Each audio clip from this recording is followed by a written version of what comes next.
గుంటూరు జిల్లా తూర్పు నియోజకవర్గంలో అభివృద్ధి కుంటిపడిందని ఎమ్మెల్యే నజీర్ అహ్మద్ అన్నారు. నిత్యం ప్రజల వెంటే ఉంటూ వారి సమస్యలు తెలుసుకునేందుకు పలు కాలనీల్లో పర్యటించారు. ప్రజల సమస్యలను తెలుసుకుని వాటిని పరిష్కరించే విధంగా కృషి చేస్తానంటున్న ఎమ్మెల్యే నజీర్ అహ్మద్తో మా ప్రతినిధి Pramod Kiran face to face.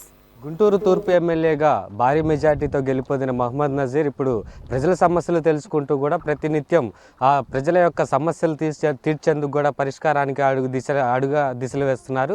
దీనికి సంబంధించి మనం మద్రాల కాలనీలో ఉన్నాం. ఈ కాలనీకి సంబంధించినటువంటి ఎన్నో సంవత్సరాలుగా కూడా ఇక్కడ ఎటువంటి అభివృద్ధి జరగకపోవటం, దానికి తోడు కనీసం కాలువలు లేకపోవటం, వర్షం వస్తే ఇక్కడ ఎన్నో ఇల్లు కూడా ఎన్నో మునిగిపోయినటువంటి ప్రాంతాల్లో ఉన్నాం. దీనికి సంబంధించి మనతో మాట్లాడడానికి తూర్పు ఎమ్మెల్యే మహమ్మద్ నజీర్ మనతో ఉన్నారు. అన్న చెప్పండి, గత సంవత్సరాల నుంచి కూడా ఇది అభివృద్ధి చెందలేదు, ఎందుకని ఇది ఇట్లాంటి పరిస్థితి అనుకుంది?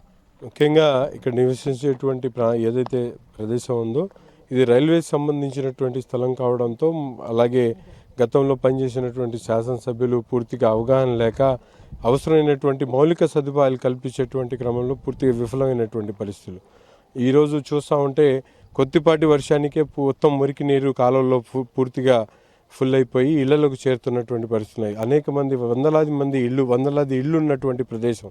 ఇక్కడ మినిమం కనీసం కచ్చా డ్రైన్లు కానీ అలాగే అవసరమైనటువంటి మౌలిక సదుపాయాలు కల్పిస్తే వీళ్ళందరూ కూడా ఇక్కడ బ్రతికేటువంటి అవకాశం ఉంటుంది.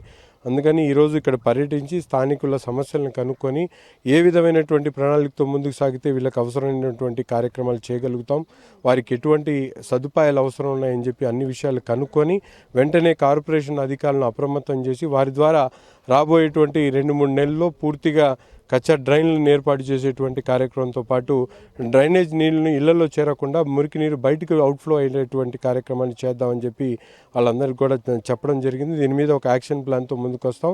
తప్పకుండా ఇదే ప్రాంతం కాదు, గుంటూరు నగరంలో అనేక శివారు ప్రాంతాలు ఉన్నాయి. అన్ని ప్రాంతాల్లో కూడా రకరకాల సమస్యలు ఉన్నాయి. వాటి మీద పూర్తిగా అవగాహన చేసుకొని ప్రతి సమస్యల మీద కూడా కార్పొరేషన్ అధికారులు అలాగే అవసరమైనటువంటి అధికారులందరితో మాట్లాడి పూర్తిగా ప్రణాళికాబద్ధంగా ముందుకు సాగుతాం. గుంటూరు నగరాన్ని పూర్తిగా అభివృద్ధి చేసే వరకు కూడా ఆహ్నిశలు కృషి చేస్తాం. ఎమ్మెల్యేగా గెలుపొందిన తర్వాత ప్రజలు అనేకమైన సమస్యలతో మీ దగ్గరకు వచ్చారు. ఈ మార్క్ ఎలా ఉండబోతుంది మీతో? మీరు ఉన్నటువంటి సమస్యలను త్వరితగతిన పరిష్కరించే దిశగా ఏమైనా అడుగులు వేస్తున్నారా? ఎందుకంటే నేను కూడా రాజకీయాల్లో ఇదే ప్రాంతానికి సంబంధించి ఇక్కడే పుట్టి ఇక్కడే పెరిగి వీళ్లతోనే ఉన్నటువంటి వ్యక్తిగా నాకు ఇక్కడ సమస్యల మీద పూర్తి అవగాహన ఉంది.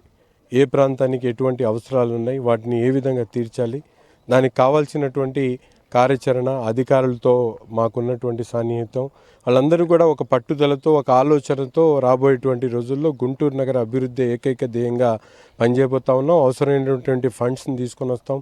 గౌరవ ముఖ్యమంత్రి గారు కానీ ఎంపీ గారు కానీ అందరి సహకారంతో ఈ ప్రాంతానికి పూర్తిగా అభివృద్ధి చేసేటువంటి బాధ్యత మాది.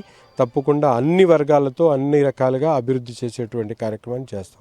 ఏదైతే ఉప ముఖ్యమంత్రిగా పవన్ కళ్యాణ్ ఆ బాధ్యతలు చేపట్టాడు, అయితే దీనికి సంబంధించి గతంలో వైసీపీ వాళ్ళు అసెంబ్లీ గేటు కూడా తాకనివని కొన్ని విమర్శలు చేశారు. ఇప్పుడు ఏకంగా ఉప ముఖ్యమంత్రి అయ్యారు, బాధ్యతలు కూడా తీసుకున్నారు. దీన్ని ఎలా చూడొచ్చు? అదే 175కి 175 వైసీపీ అన్నారు. తెలుగుదేశం గెలవాల్సింది 175. కొన్ని కారణాల వల్ల 11 సీట్లు ఓడిపోయాం. ఇంకోసారి అవకాశం ఉంటే ఆ 11 సీట్లు అవకాశం ఇస్తే మనోళ్ళే గెలుస్తారు. అంటే ప్రజలు ఏ విధంగా చంద్రబాబు నాయుడు గారి నాయకత్వాన్ని, పవన్ కళ్యాణ్ గారి నాయకత్వాన్ని కోరుకుంటా ఉన్నారో రాష్ట్రంలో ప్రజలు చూపించారు. 161 సీట్లకు ఇచ్చి తెలుగుదేశం పార్టీకి అఖండ మెజార్టీని గెలిపించడం జరిగింది. తప్పకుండా పవన్ కళ్యాణ్ గారు కూడా ప్రజాక్షేత్రంలో ఈరోజు మంత్రిగా ఆయన రావడం జరిగింది. ఆయన చంద్రబాబు నాయుడు గారి నాయకత్వంలో ఈరోజు రాష్ట్రంలో అన్ని వర్గాల ప్రజలకు కావాల్సినటువంటి కార్యక్రమాలు, ముఖ్యంగా పేద వర్గాలకు సంబంధించినటువంటి సంక్షేమ అభివృద్ధి కార్యక్రమాలు ఈ ప్రభుత్వంలో సాధ్యమవుతుంది. రాష్ట్రం అభివృద్ధి చెందుతుంది, అమరావతి రాజధానిగా ముందుకు వస్తుంది. ఇవి పూర్తిగా చూసుకుంటే గుంటూరు తూర్పు నియోజకవర్గంలో ఉన్నటువంటి ప్రతి ఒక్క సమస్యలు కూడా తెలుసుకొని వాటిని పరిష్కరించే దిశగా అడుగులు వేస్తూ ఉంటున్నారు.